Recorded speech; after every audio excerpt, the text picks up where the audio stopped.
Silicon Valley Bank has a new owner. The buyer got a great deal, the financial system maybe didn't.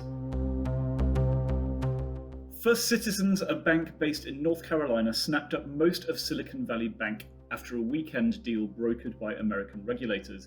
It gets $110 billion of assets from the failed tech lender, about 2/3 of which is made up of loans that SVB had made to clients, all at a $16.5 billion discount.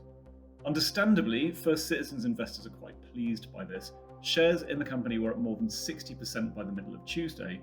It's a good price, but also regulators don't usually much like banks merging with each other, so it's a special gift to First Citizens from the FDIC, the watchdog that steps in when an American bank fails.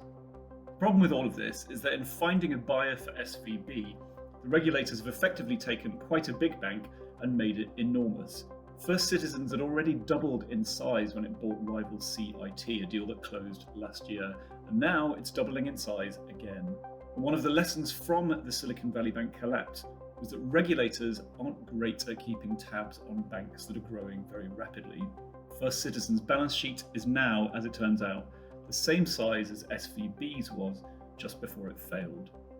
Now, bank watchdogs are at least facing up to their shortcomings, and officials at the FDIC and the Federal Reserve will hold in front of Congress on Tuesday to talk about how they're self-scrutinizing and making their own bank oversight more effective.